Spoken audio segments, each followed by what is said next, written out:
En mor mar Nyakwaramogi ni medo kete Ramogi TV en thuolo kaka pile koromo saa 7 to wakelo ni weche manyien mag migago to mokwongo wawinjane mago ma omiyo pek.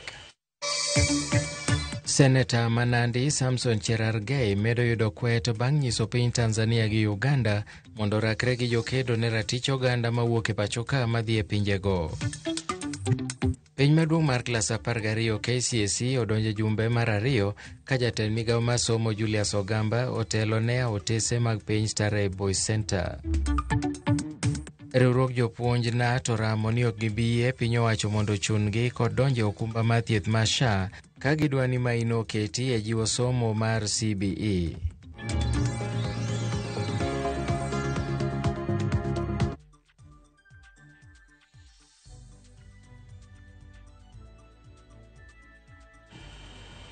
Erokamano kuom thuolo mari, in gi thuolo mar oro ote machok e laini mar ote machok 236000 machiegni nyinga Milton Ochieng'. Seneta Manandi Samson Cherargei osiro tim mandhiyo kendo lal gi jogo makedo ne ratich oganda Bob Njagi kod nyawadgi Nicholas Oyoo manondhi e piny Uganda. Koloso e kinde nyasi mar alam e kanisa mar KAG e boma ma Kapsabet, Cherargei nojiwo jotend pinje mag Afrika ma Ugwe mondo okaw okang' mager mar chik ne jokedo ne ratich oganda manyalo dhi e pinjego e koro chokwe magi.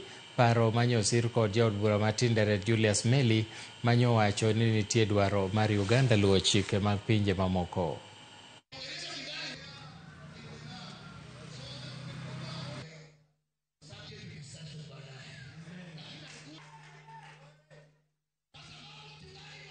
Tunashukuru Mheshimiwa Museveni alikubali kuachilia kina hawa Bob Njagi na wale wengine activists. Wezi enda kwa nyumba ya mtu unaanza kukorogana. Mimi nataka nimuulize Mheshimiwa Samia Suluhu Hassan, Mheshimiwa Museveni, I want to ask President Museveni and President Samia Suluhu Hassan, if you get any busy bodies activists who want to destabilize the sovereignty and the peace and tranquility of your country, finya hawa warudishe nyumbani tuwamalizie. Every country iko na sheria na tabia zake. Tuheshimu tabia na mienendo za watu ya huko. Au namna gani? Vile vile wale uheshimu tabia na mienendo za watu ya Kenya. Si namna hiyo? Ili tabia zetu na mienendo zetu izilete vurugu katika eneo letu Afrika Mashariki. Piny maduong' mar KCSE odonje jumbe mar 2 ka jatend migawo mar somo Julius Ogamba kawuono notelo e yepo mar piny makamano e skund secondary ma yawuoyi mar Starehe Boys Center. Ogamba nomolo Starehe Boys Center motelo ne chakruok mar pinyno mar neno ni ikruok otim e yo makare ahinya te yor arita ma jopuonjre kod jopuonj giwegi mochung' ne penj makamano. Ogamba ma bende nokonyo e chiwo bok mag piny ne jopuonjre ojiwo gi mondo mi gitim penj margi maonge luoro moro amora wira ni gisebedo kod thuolo makare mar ikruok.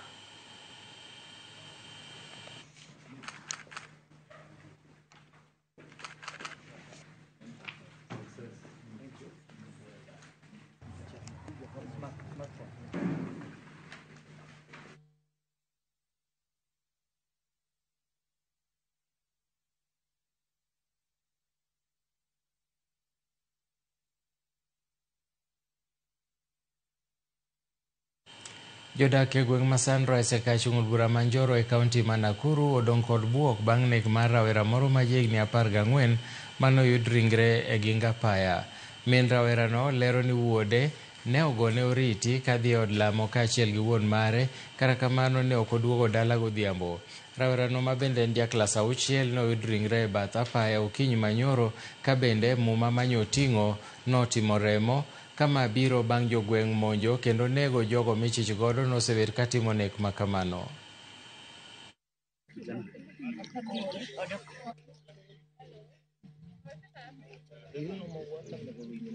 Romo magala moro mokelo kanyakla jotend jopuonj mag sikunde primary ochakore ayanga odiechieng' ma kawuono e kaunti ma Mombasa.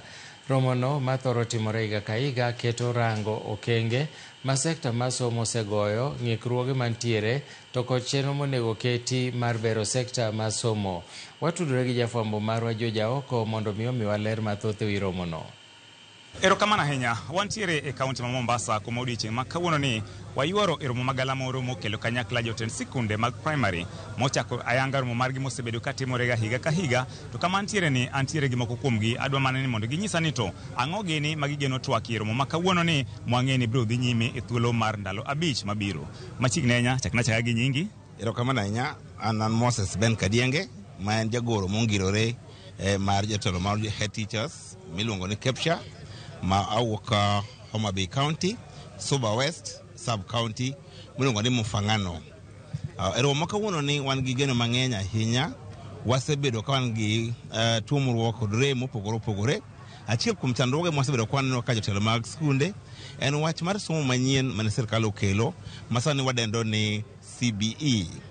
CBA kanyo waonge gi warem gik mang'eny kaka classes, warem jopuonj motiegore man gi lony nikech iyudo ka samoro e skul achiel man gi nyithindo mang'eny e migawo mar grade 8, 9, 7, 8 kod 9 wan kod jopuonj adek kende ma samoro ok ginyal dhi e ling'any te mag somo manyasani miluongo ni CBC gi dho ngere. Koro kuom mano wageno ni bura maduong' ma kawuono ni wabiro yudo twak mong'ith kendo mowinjore kendo makare mondo nyiso yo makare monego walu mondo misomo ni obed kod ndhadhu mare kaka jopuonj. Kwang'iyo nok mag jopuonj e lony manyien mar somo ni anyalo paro kata higa mokalo ma en achiel kuom twak manubedo godo. To aparo ni gin gik manowach ni dhi losie ang'o miyo ma pok otimore. Waparo ni nitiere midhiero mang'eny kod dera momako sirkal marwa mar Kenya nikech mondo wabed gi jopuonj moromo nyaka bed ni wan kod mijing'o kod teko mar yudo jopuonj motiegi maber kod lony maber. To nikech chalo gima nitiere ng'ikruok e yore mag omenda e piny Kenya mano miyo somo ni ng'ikore nikech kata mana migawo mar omenda machiwo pesa ma itiyogo e sikunde nyaka sama wuoye ni sikunde moko nok oyudo. Manyiso ni kata mana minyalo ndiko jopuonj mondo oyud jopuonj moromo e kiwango mowinjore e kidieny ka kidieny mar somo pod ok oyudore. Kamano yode ng'at machielo chaka gi nyingi kato nyisa ni to ito wach mane ma in go otenore ni giromo makoro ya chaka yango odiochieng' ma kawuono ni. Erokamano maduong' nyinga Tobias Obuogo awuok kaunti ma Homa Bay. An achiel kuom japuonj madongo mapuonjo e chula Mfangano moluongo ni Suba West sub county. Kaluwore gi romo mwan go kawuono Mombasa kae conference wamor gi chokruok mwan go nikech wadhi tiegore gik mang'eny. E skunde wa wan gi rem mopogore opogore mana kaka ji wacho jopuonj manok ma ok nyal donje migepe duto te mipuonjo e skunde. En shida mon go maduong' da chandruok momako ahinya. Mar ariyo classrooms ma nyithindo some bende pok oromo, laboratories waonge go, home science rooms podonge. Koro chuno ne nyaka sirkal bro address wa mondo wang'eni to gigi bobiro nade kalore kaka wasomo e kinde masani ni. Ang'o gini mon paro ni nego beni timo mar rakruok gi midhiero makamagi. Achiel onego bed ni wabedo gi migepe mopogore opogore mondo mi wager classrooms mang'eny midwaro. Pesa ma ikele skunde be onego bede sama chon mondo mi wa handle gik mang'eny midwaro tim. Erokamano. Mana yude ng'at machielo suda gi kae chaka gi nyingi tinyisa ni to wach ni en mane. An iluonga ni Alex Siso Homa Bay County, Suba West sub county, Mufangano. I'm head of institution Sena Primary and Junior School. Wach maduong' ahinya king'iyo kawuono kae ji obiro ka mang'eny kabisa nikech gin gi hope bende madhi bedo addressed e weche machandowa e running of the school. Mokwongo en wach mar capitation. Capitation biro zigzag okoriere chon nen 50 30 20 50 in term 1 30 in term 2 then 20 in term 3. Tinde wakia ni mane modonjo chalo mana ni 20 flat rate. Koro weche te kodwa. Mara chielo and one run 2 schools. There is primary, there is junior school. Gima waluongo ni comprehensive cha. To ne wakwayo sirikal ni ka ginyalo medowa omenda mar grade ahead miluongo ni D1. Give me all teachers jite mondo wabede one grade so that wako administrate teach mwatiyo negi. Ang'o madier wache i wach capitation kata omenda michwalo e sikunde be gichope wang' saa to kabe gichope be romo? Ok girom to ok gichope wang' saa. Koro ing'ene e TV ti wacho kata mani radio Ramogi ka ulando ni pesa no se bol ne jopuonj account To kingi account dry. Kura kenda ngomi bolo. Kenda gone Joramogi erokamano kuom fast tracking. Ging'iyo kaka somo ma Kenya dhi. To Joramogi be mamiyo nyaka londo maler mwawinje gik moko. Wakwayo sirikal ni gik moko time yo moriere. Pesa oket chon. Teachers omi 1 grade ahead. And then give me one management. Bende one manage fully. Mabler. Kato wagolo duoko be maler. Sani wa transit nyithindo wadhi e senior school. Gin very mature kendo gidhi kalo penj maber. Kech no puonjgi. Kaka neno wan gi teko ni. Pod wapuonjo. Kata an man hecho aini. Adhi e class kenda puonjo. Erokamano ahinya Joramogi. Nyinga iluonda Nalo. An katibu mar NAT tawi la Kilindini. To kendo an jambetre mar NAT National Trustee Kenya. An kae ka an kod achiel kod jotelo mag skunde mag comprehensive school e Mombasa kendo warwakogi kabisa. Gima wadwani wawach en wach mar capitation, pesa madonjo e skul kaluwore kod mpangilio mantie adek. Wang'eyo ni sirikal osebedo ka kod budget achiel e higa. Wadwani oket budget madhi sambamba gi tam mag skul. Ma pesa ka skul yawo to pesa ni skul. Omiyo mondo jopuonj obed gi kwe, nyithindo obed gi kwe, anyuola obed gi kwe. To sani kaka odhi ne okelo tabu. Ochacha jonyuol kod jopuonj to kod jopiny. Nikech jopiny be kelo mwandu gi skul. To ka kelo mwandu gi skul gidwaro mondo chulgi. Koro omiyo samoro iyudo ni skul koro bedo maliet ahinya ni jok manitie motelo ni skundego. Wasebedo ka wan e bwo health insurance cover miluongo ni On Minet. Kendo waseneno ber mwanyalo kwano. To gi kuonde moko maricho be mwanyalo kwano. To wadwa wacho ni kadipo nono ni wawuok mondo wadar wadhi e cover machielo miluongo ni SHA ok wadagi. To wagombo ni wabede mesa. Monde mesa kanyo wawinjane ni to ang'o maber minyalo chiwnwa e SHA moloyo manyiche nitie Minet cover. Omiyo kuom mano nyaka wabedi nikech wagombo niya wang'e ni ka japuonj samoro oyudo kata mana chandruok ni tuo moro goye apoya. Bende nitie kaka inyal gole kata ambulance to ng'wech nyaka osiptal maber ma SHA biro cover. To bende nitie ndege manyalo kwanye ng'wech nikech pesa ma wachiwo ne insurance cover en pesa malong'o ahinya. Omiyo kuom mano wagombo ni nyaka wang'e ok wadonje gimoro kapok oyangore ma wang'eyo kaka en. Nikech our health is our life. Thank you.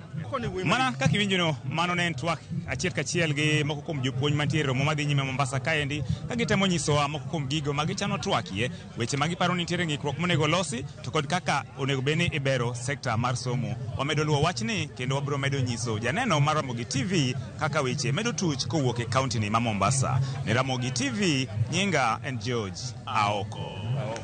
Riwruok makedo ne ratich jopuonj ma primar NAT bade ma Makueni okwedo mokalo dwaro mar sirikal mar daro jopuonj duto kowuok e okumba mar thieth mar Minet nyaka mano mar SHA. Jagoro mar NAT ma Makueni Benson Dambuki owacho ni mano en sand midwa ketie e lwet jopuonj ni mar jotije mamoko mag sirikal oketi okumba mag ji giwegi. Osiemo duol mar TSC nokang' makamano kidek mocho tulo e pachoka kendo yawo ng'anyo e dwe mokwongo mar tam manyien ka pacheno nosir lwedo kod jaod bura ma Kaiti Joshua Kimilu. Si mchezo, sio mambo ya kuchezea. It's a matter of life and death na hatutaki kulazimishwa kufanya mambo ambayo hatutaki. Kwa hivyo nataka walimu wajitayarishe. In case tunapelekwa huko, tutakuwa na mgomo wa kitaifa ambao hatutaki kutaja madhara yake. Tunaomba serikali itengeneze, ihakikishe ya kwamba hii SHA inafanya, kama ni kufanya ndio watu wetu waache kuwa na shida. Nimekuwa na wazazi wengi wakiniambia tumejaribu hii SHA ifanyi. Tunataka kuambia serikali ihakikishe ya kwamba SHA inafanya kazi, na kama sivyo turudi kwa NHI vile tulikuwa nayo mbeleni. Kuyo mako chunya nyuola moro e gweng' ma LBC le kaunti ma Kajiado bang' nyathigi ma jahigni 6 wito ngimane aora ma Ibilsil e kinde mane gitugo kod jowetegi. Masirano eromiyo okwa jonyuol mondo obed kachiwo arita makare ne nyithindgi e kinde ma skunde olorni kaka yor geng'o masiche ma kamago. Jokanyo koro koni jonyuol nyaka bed machiegni gi nyithindgi kaluwore ni kinde rusa malachni ngima nyithindo thoro bedo mang'aw kendo nyaka koro migi arita makare. Ringre nyathino osechwale kar kano ringre ma Kajiado mondo dhi otimne bero. Toko manyumbani wawe waangalifu. Watoto wengine wamesema kuna mtoto wako hapa ndani, lakini tukawa na wasiwasi manake ionekana, lakini tunaona viatu 2 tu ziko hapo, viatu za blue, lakini ikadhibitisha kwamba kuna mtoto hapo. Lakini kuna vijana wameangalia wakaangalia mpaka kuna mmoja ameingia akapata, hata iko ambadi sana lakini amepata. Hapo ni mbaya sana. Na siku moja nimekuta tu mtoto mwingine alikuwa ameingia hapa, ile kijana anaitwa Ndambuki alikuwa Mkamba, nikaingia hapa lakini mimi sijui kama ni dipi. Watu wameniambia mimi wewe toa mtoto, kumbe sijajua hapa ni hatari sana. Si cha kwanza bana, watoto huko wanaingia kwa hii maji kuogelea, lakini sasa wazazi wanaachilia tu watoto. Itakuwaje sasa? Kila saa likizo ni refu tukatai, lakini wazazi wajumuike waangalia watoto wao, si ndio? Mohingo miere 6,000 e kaunti ma Trans Nzoia koro pio dareji kalure kod koth mapek mosebedo kachwe e alworano e jumbe 2 mokalo. E gweng' ma Maliki, jodak koro dak e udi manie bwo pi bang' kuonde ma gisebedo ka gikonyorego bedo madiny ma ok nyal ting'o kwan oganda ma pi medo daro. Elizabeth Ajode nigi ler mathoth. E ward ma Kapomboi mayudore e kaunti ma Trans Nzoia, Elizabeth Namchanja manyo gige konyruok modong' e ode. Ei juma achiel mokalo, kare mar jot olokore ataro. Mwandu ne ma onimo e pi chal mana kod geno mare ma bende onimo bang' oula monjo gweng' modakie. Nimehangaika kwa miaka karibu 19 hapa nikiwa nakaa hapa. Nyumba imeanguka, mchanga yote. Nyumba ni maji tu, matope, malasi meloa yote. Vyote vimeenda na maji. Tulikuwa tumelima mahindi. Yalikuwa mazuri lakini yameenda na maji. Iko mifugo ambayo tulikuwa tunakamua mahali hapa. Zote zimeenda na maji. Ukiweka kuku, uweke na nyumba vile mabati zimeenda. Kama ne oting'o miere 6,000 koro jiodar bang' aora masibwani muomo juma mokalo. Mwandu manengo gipoko yangi moting'o puothe bende okethore. Serikali tusaidie kama inaweza kutupea shamba na itujenge, tutoke hapa, serikali chukue shamba ifanye kazi yenye nafaa kuchua. Tafika mahali how to buy the bullets na tukubaliane kwamba hii sehemu zingine are they suitable for human settlement. Kama ziko Sulemana Orena kaka kwa chemchemi ya maji kabisa. Throughout the year watu wanakaa tu ndani ya maji na hali ya maisha ya watu inakuwa duni sana, iko chini sana. So kama government lazima pia tuanze kuangalia katika solutions za kudumu. Kaluwore kod masiche mag oula mosebedo ka kelo achiedh nade, luoro medore e chuny jopiny. Ahinya to bang' jolony chal mar kor lwasi yango ni koth mapek dhi medo chwe pachoka e dweni, ahinya to e gwenge makaluo, Hoho mar Okak Imbo kod gwenge mamoko. Elizabeth Ajode, Ramogi TV. Jaod bura malego Usonga Samuel Atandi okwayo jotelo mosebudhe siasa kuom higni mathoth kaluo mondo chiw thuolo mag telo ne rowere mondo mi ochwalo nagi okang' machielo. Koloso e sach nyasi mar Solomenda mar konyo kanisa moro yo Uranga, Atandi nowacho ni jotelo mosedak e siasa pok otimo duto madwarore mar keto nagi okang' mowinjore kendo ni gibedie kata mana e kom mar jatend piny. Nowacho ni piny Luo sani nigi jotelo matindo ma wigi bith kendo manigi chia matelo, kowacho nowinjore omigi thuolo makamano. Spika mar Senate Amazon Kingi manen wendo modhial bende nokone jo ODM mondo dong'ie sirikand manywanda. Community has had politicians who have been around since Jaramogi. They were with Jaramogi when Jaramogi was alive. They were trying to help Jaramogi to become president. They failed. Then Raila Amolo Odinga adopted them. They tried to help Raila Amolo Odinga to become president. They also failed. Now that Raila Amolo Odinga has moved on, they still want to give us direction. I want to tell those politicians that your time is up. Your time is up. So the next election is so clear. Our president is President William Samoei Ruto. Opposition is in Mount Kenya. Okay? Ikiwa kweli tunamwenzi baba, then we must make sure that glory land that Mzee saw we have to do whatever it takes to take our people there.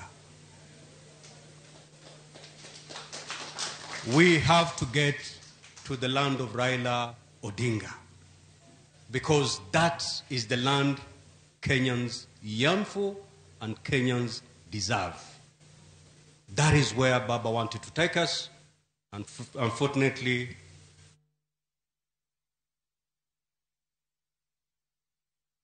Nyakoromogi en thuolo mar kawo yweyo mokwongo e weche manyien mag migago. Ka waduogo wabro kelo ni mathoth, kik idhi mabor.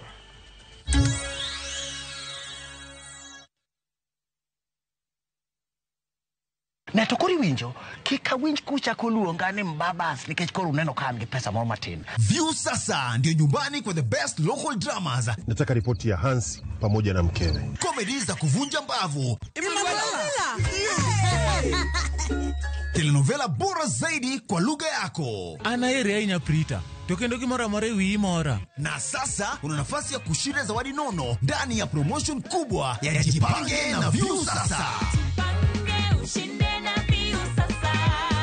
Shinda 50,000 kila siku, $500,000 kila wiki na grand prize ya 2 million shillings. Wow. Ingia kwa View sasa hivi kwa kupitia paybill 724177 au tembelea viewsasa.com. Weka nambari yako ya simu kama akaunti yako, kisha weka 50 bob tu na upate content na point na uende kama mshindi. Ingia mara nyingi uwezavyo. Kila ukiingia kwa View sasa unaongeza nafasi yako ya kushinda. Imeidhinishwa na BCLB number.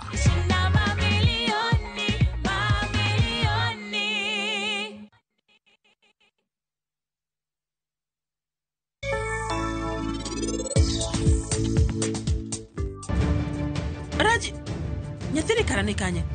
Chandrika, bende ninge kuma Rajiv nitie? Rajiv ni kanye. Kawuono do bedo maber kada nineno kamoro achiel gi Rajiv. To mano koko timore, eni ebro wang' marach ahinya pa. Ja od Rajiv, ma kanyocho riwa Rus, sani Rajiv onge machiegni kode, teno biro kae ka ogweth kende. Koro in ka isewang'o idawa mahero, diri itakuwa mdaka ariyo kende. Mondo okaw gweth kamoro achiel. Nang'o? Ang'o mama ini dwano riti? Kare ini dhiga kanyo.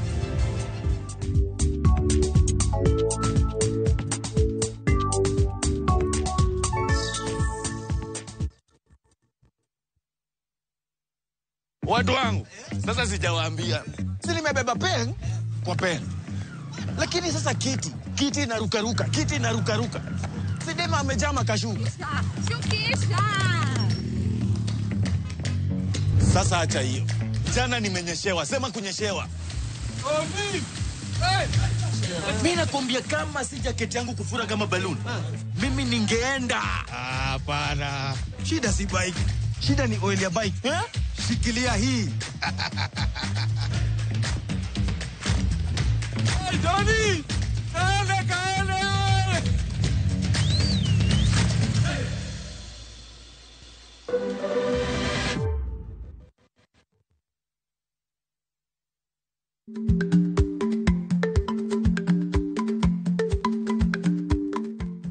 Icha gweno to ichao gwang'. Matiende ni, kapok ing'ado bura ewi wach moro amora, kuong inon ng'ama rach.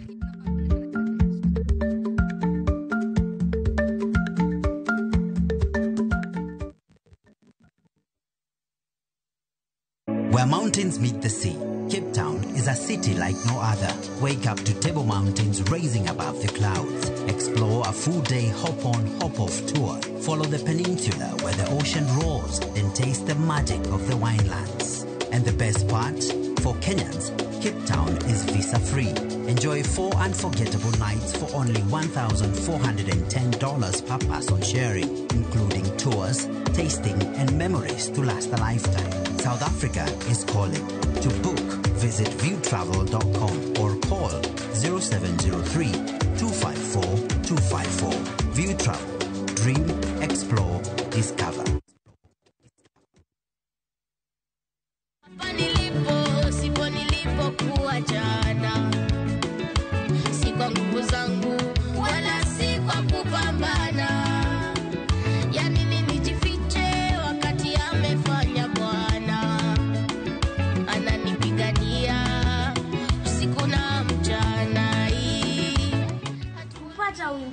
ama sikiza tune yako, bonyeza *811 *277#.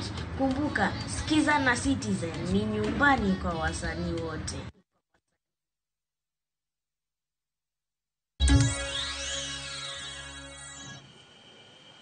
Machiegni kendo jodak e gweng' ma North Rift man kod bunde tok chik okwa mondo duok bunde go mapiyo kapok thuolo mar ng'uono manomigi gi sirikal rumo. Jatend County Commissioner kata County Commissioner ma alworano ero Mike Wangila okwayo ruodhi e kor gwenge makono mondo mi oti machiegni kod jopiny mar neno ni jok man kod gige lweny go eko oduokogi.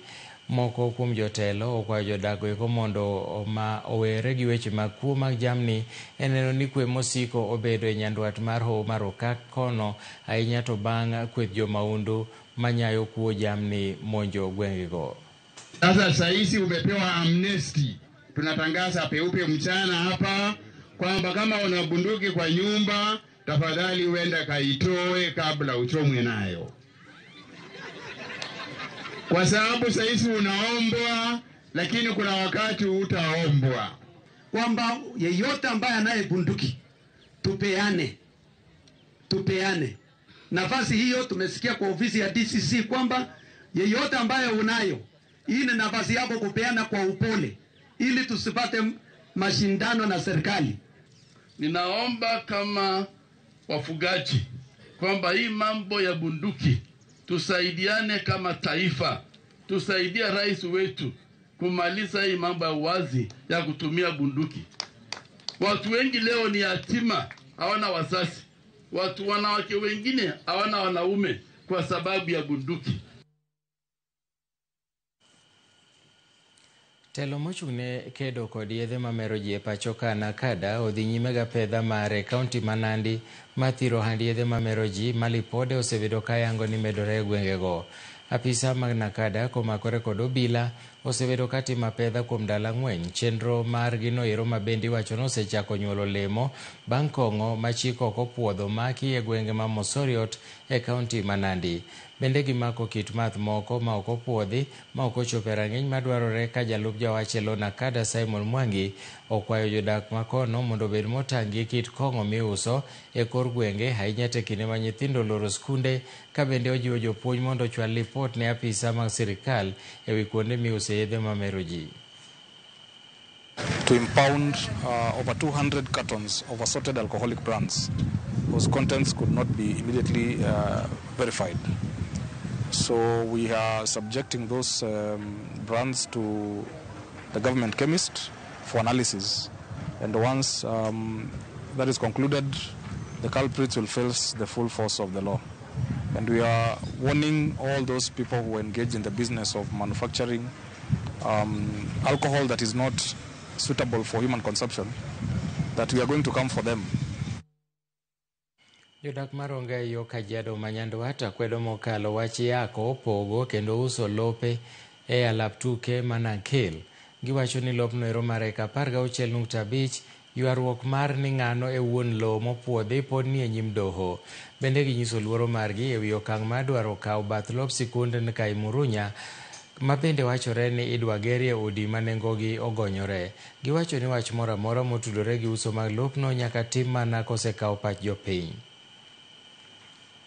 Tunajaribu kuambia au makatels, sisi tunakataa hiyo maneno, na hii kiwanja baada ya surveying ilionekana ilikuwa 16.5 acres. Na sisi hii 16.5 acres ni kwa sababu tumekuwa na court cases. Tungetaka hiyo court cases ikiisha, tuko na sponsors na tuko na donors ambao watatusaidia kujenga hii kiwanja. Mimi chairman wa hii stadium sina authority ya kudecide on a demarcation ama subdivision ya hii kiwanja, mimi na komiti yangu, kwa sababu si kiwanja yetu, ni kiwanja ya community. Lazima community iitwe, tukae chini, tufanye public participation, ndio kama kuna any subdivision ifanywe na community. I will therefore stand united as a community and will not allow any unauthorized actions or deals to compromise this vital public facility. Should the matter remain unresolved, we are fully prepared to hold a peaceful demonstrations to defend our community land and protect the interest of our youth. Achiel kuom jo Kenya manomaki e piny Tanzania ogikone to lero midhiero manokale lweto obila ma Tanzania e kinde manomake. Frederick Obuya wacho ni nochwade kendo dinne kod obila ataro machik kuom ndalo 8 en kod nyawadgi moro kowacho ni jokenya mamoko pod okwamo e pinyno e bwo arita mager mar obila. Cynthia Onyango nigi mathoth. Nowuok pacho ka kod nyamburko kodhi e boma ma Dar es Salaam tarik 29 dwe mar 10 ka en kod chenro mar hingo odiochienge mar nyuol kaachiel kod chenro mar keto mwandu mage yor limbe e pinyno. Bang' chopo e boma ma Dar es Salaam kendo bedo kuro kuom ndalo 2, chal mar kwe mar pinyno nolokore. Bang'e noloko pache kendo chako wuoth matere Zanzibar, kata kamano kinde ma wuoth ne dhi nyime obila ma pinyno nomake kendo tere nyaka e tesend obila. Kuom ndalo 8 nobedo e mudho komanyo duoko kowuok kuom tend arita kwe ma pinyno, kata kamano temo mare ne ok onyago olemo. After sensing that things might be a little bit tricky, I grill one of the officers. I call him Afande. Ebu, I want you to tell us kama ni vizuri ama kama ni vibaya. Tunatoka hapa lini? Vitu vyetu viko sawa? Tuko na kibali? Hati zetu ziko sawa? Shida ni gani? And he tells us, mambo yenu ni magumu, ipo na wakubwa. I just stepped back, put my head down. That's the first time that I cried. En yuak maratiro ka wacho ni e kinde no, bende no bedo kod gocho mare kaachiel kod jakenya machielo kuom ndalo 8, ndalo ma wacho ni ngima ne duto wiye ok no wilgo. The only bruises, I think John has an injury on one of his fingers. Either, I think it's twisted because they hit him. They hit his hand, so when he was blocking, they hit one of his fingers.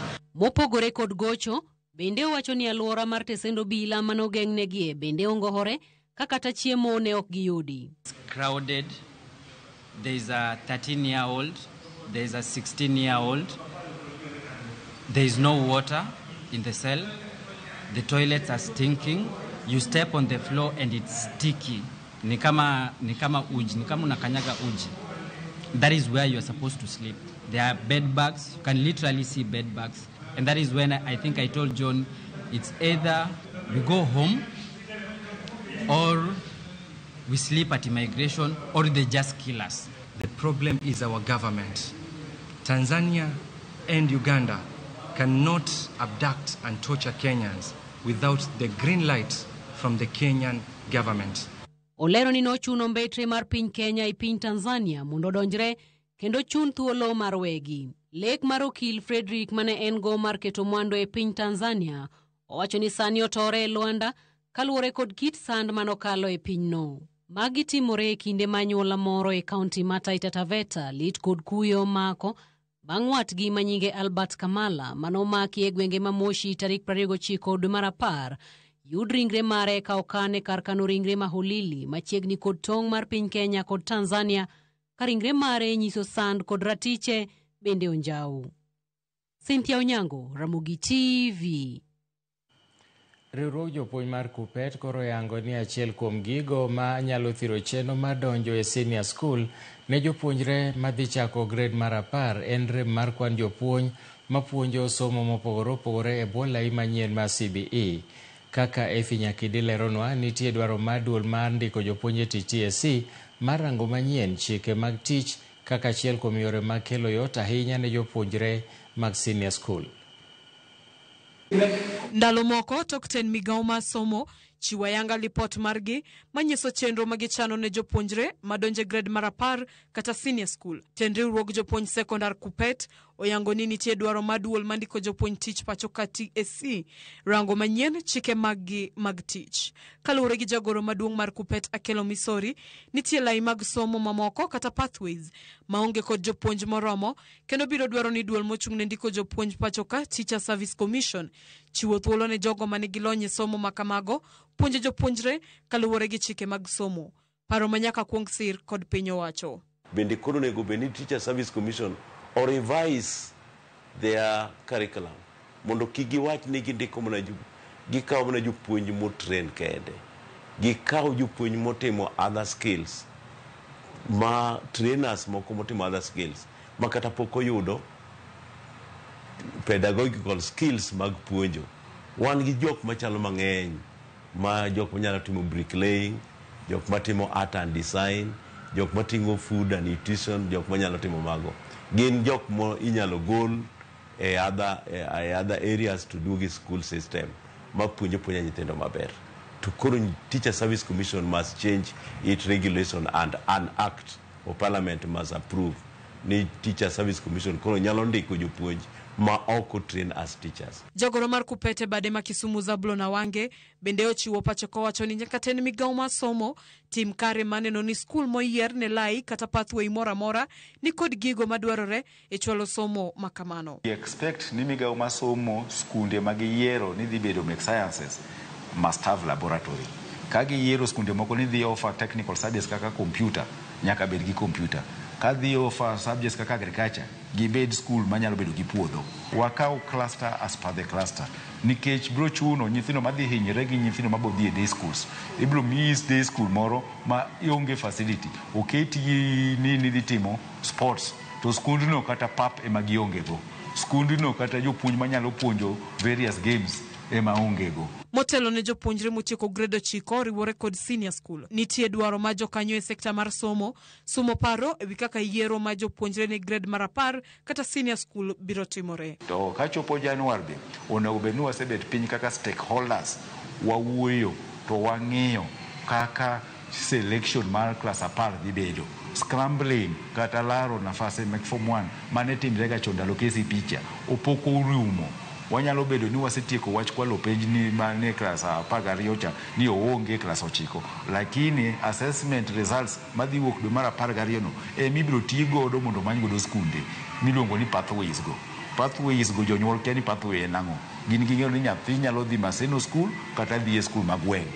Issues mek pathway go mago serikal gi Ministry of Education migawo masomo emong'eyo. Magi timore ka koro jopuonjre rito duoko mabiro wuok dwe mar 12. Duoko mabende mabiro konyo fwenyo somo kata lai ma jopuonjre biro luwo e senior school. Efinya Kidi, Ramogi TV. Riwruok ma ok mar piny owacho mong'ere kaka Child Fund mosebedo ka chiwo puonj ne jonyuol e kar chung'o bura mandhiwa kaka irito nyithindo e yo makare, koro chano matieko chenro magi e alworano bang' kelo lokruok ne familia mathoth. Chenrono manochakore higa 2019 osebedo ka geto neno ni nyithindo chakre mapod ni e ich nyaka nyuolgi oyudo arita makare kuom jonyuol mar geng'o midhiero manyalo jukogi ka gidongo. Ali Abich nigi ler mathoth. Kuom higni 6 riwruok moko mar piny owacho ma ong'ere kaka Child Fund ma bende ochung' ne rango ngima nyithindo matindo osebedo ka chiwo puonj makende ne jonyuol e gwenge mopogore ka chud bura mandhiwa e kaunti ma Homa Bay kaka ginyalo rito nyithindgi kapod gin e ich nyaka nyuolgi ma gichopo higni mowinjore ka gidongo e yo makare. Chenrono osebedo ka nyuando jonyuol machuo kod joma mine maduto ni koro ting' mar rito nyithindgi kendo en gino mosekelo lokruok e familia mathoth, arita mag nyithindo matindo kod puonj mamoko modak e udi. Buraka wasebedo kwa puonjore gik mang'eny, wasepuonjore stress kaka inyalo avoid stress mang'eny e ot, inyalo weri gi gik mang'eny kaka loan mami peke e ot, mami bedo gi stress mang'eny nikech ka iwuotho to in gi stress mang'eny tinyalo po kata kaka riyo gweye wang'ayo. Kasto wayudo ni wan gi gimoro ni ideal environment. Ere kaka wanyalo keto environment wabed maber. Nyathi be onego bed ni ichako puonjo wach ka en e ich kochakore. Wich mar nyathi bedo maler chakre 0 to 3 years. Idwa ni puonjo nyathi mondo nyathi obed makare mondo mi obed gi ngima maber. Moko kuom mene mar riwruogno osebiro ka nyuande chenrono wacho ni higni 6 nyaka ne Child Fund chak miyo gi puonj e weche mag rito nyithindo kaka owinjore. Wacho ni gin kod lokruok maduong' e mieregi kendo nyithindgi dongo makare ka giyudo arita mowinjore e mieregi. Nyaka napuonjra e topic mar stress, aonge kode kendo ang'e kaka nyalo gweye oko. Mar ariyo, chon na nyalo go koko kata ka dhodho nyathino kanyal communicate kode maber, lakini nyaka sani nitie kaka nyalo wuoyo kode ka dhodhe anyalo ng'iyo wang'e.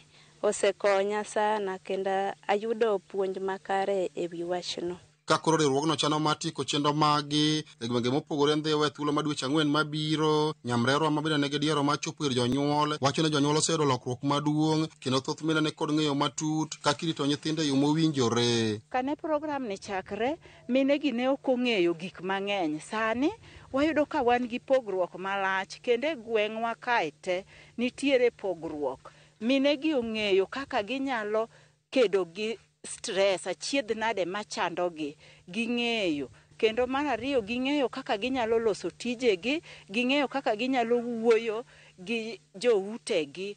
Mar adek iyudo ka kata kuond magidake, kata ka ng'ato ok nyal yudo sing'enge, to ging'eyo ni ginyalo chiedo kata mana gi maua, ging'e ni owinjo bed ni gichiko pi tangi, gin nyaka gi table banking, gikano pes gi sani koro kaka gik Desemba kama, ging'eyo ni gidhi pogore. Koro iyudo ka ngima gi oa e okang' ma piny mane nitie cha, kendo sani koro gichopo e okang' mamalo. Ali Abich, Ramogi TV, Homa Bay. Kanyakla mar chiwo thieth mag jamni e pacho ka osiro okang' mar sirikal e neno ni jamni ma pacho ka omi chanjo. Maeri en lokruok e paro bang' kwethno e kinde mokalo noselando ni ok gisiro okang' mane piny owacho ne biro godo mar neno ni jamni ma pacho ka duto ochanji. Sirikal oketo maino e neno ni chenro no ota e kauntis duto ma Thurka ka chop higa manyien. We want to do 22 million cattle twice a year against FMD. So FMD is one of the diseases that has made it very hard for Kenya to access certain international markets. So this vaccination program comes or goes hand in hand with animal identification. So we have a cow that is vaccinated, for example, also has to be identified using what we call muzzle technology. The program ensures that the muzzle is scanned for that print, and then that animal is loaded into the system, and then once vaccinated, the e-subsidy program or the e-voucher system ensures that that voucher then can be redeemed to pay for that vaccine, can be redeemed to pay the veterinary practitioners who are involved. That way then we are minimizing any sense of fraud or misappropriation of money, because nobody is getting the money unless the animal is vaccinated. Ten migao mochung' weche mag kit chwech e kaunti ma Tana River ochiwo puonj ne apisas mag migao no e wi yore mag neno ni kit chwech duto oyudo chenro mag kaunti maonge akwede.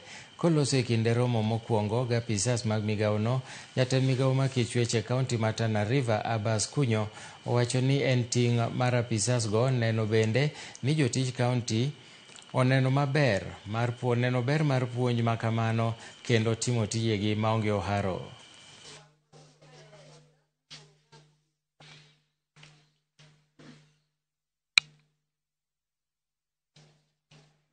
Lengo hasa ya kuwa na warsha hili ni kuweza kuwaelimisha hawa wakuu wa serikali katika wizara tofauti tofauti ili waweze kujua masala ya jinsia.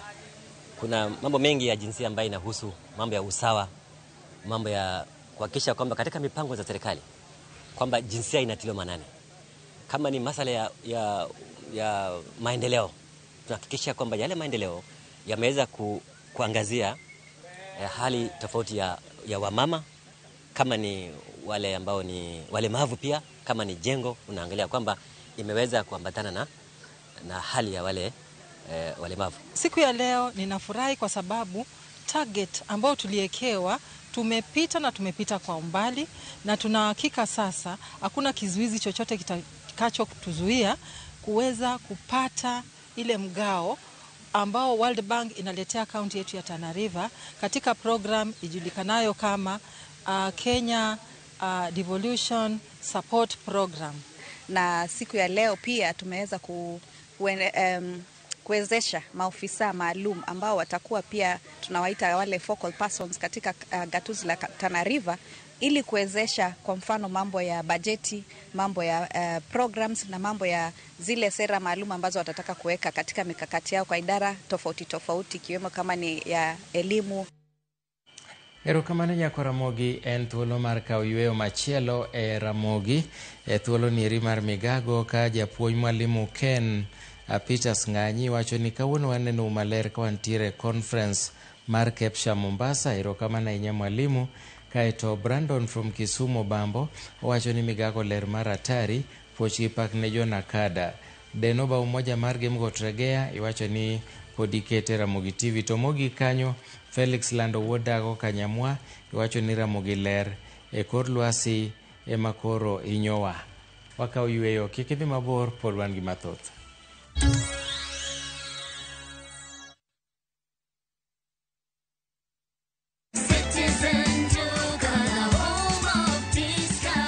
No queues, no heavy bags, no stress. Just shop on citizenduka.com and get everything delivered at your door. We deliver across Nairobi, Kiambu, Thika Road, and beyond. Shop now on www.citizenduka.com or on the View Sasa app.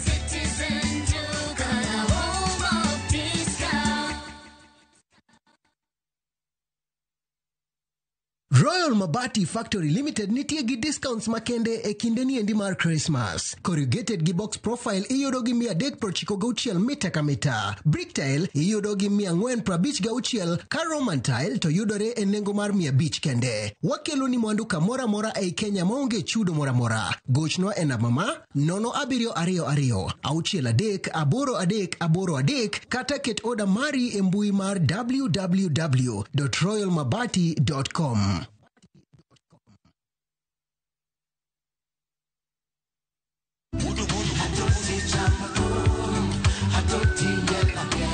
Woktich ka woktich wakelo ni don ya wotonagi.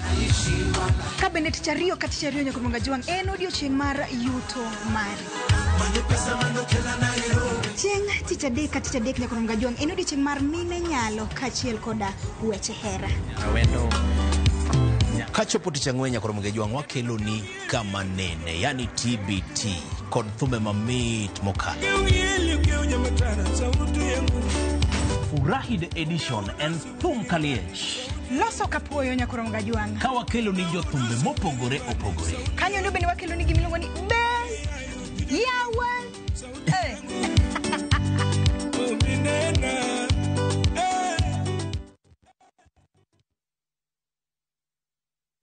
Teke na we go border.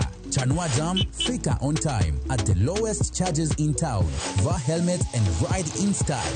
Ni safi, ni safe, na ni easy kwa mfuko yako. Wigo, your trusted ride. Download the app now. Ama SMS Wigo to 20425. You'll fike right on time. Wigo, your trusted ride.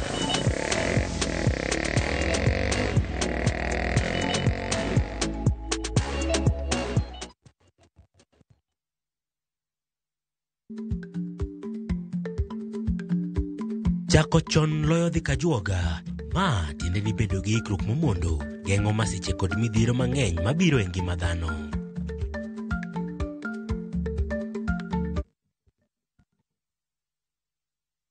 Neto kori winjo, kika winj kucha kuluonga ni mbabas nikech koro uneno kama pesa moro matin. View Sasa ndio nyumbani kwa the best local dramas. Nataka ripoti ya Hansi pamoja na mkewe. Comedy za kuvunja mbavu. Telenovela bora zaidi kwa lugha yako. Anaere ainya Prita. Tokendo kimora mare wi mora. Na sasa una nafasi ya kushinda zawadi nono ndani ya promotion kubwa ya Jipange na View Sasa. Shinda 50,000 kila siku, $500,000 kila wiki na grand prize ya 2 million shillings. Wow. Ingia kwa View sasa hivi kwa kupitia paybill 724177 au tembelea viewsasa.com. Weka nambari yako ya simu kama akaunti yako, kisha weka 50 bob tu na upate content na point na uende kwa mshindi. Ingia mara nyingi uwezavyo. Kila ukiingia kwa View Sasa unaongeza nafasi yako ya kushinda. Imeidhinishwa na BCLB number.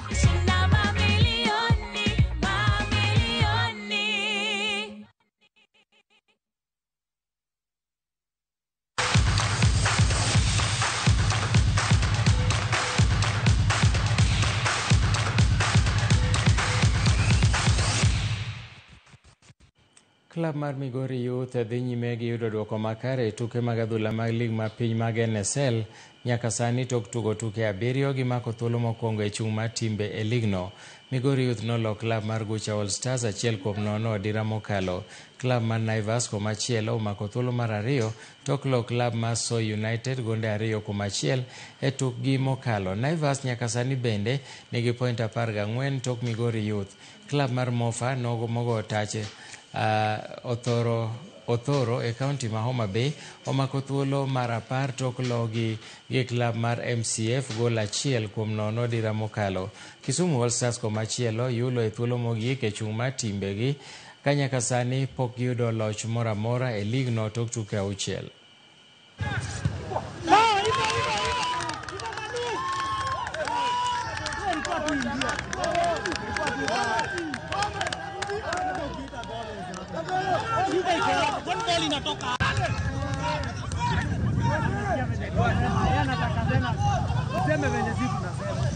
Tim mar Nairobi Polo Club nologonde 5-2 gi tim mar Lagos Polo Club e tuke mag ABCD mitugo gi faras motisi ni Lagos Incoming Tour. Tuke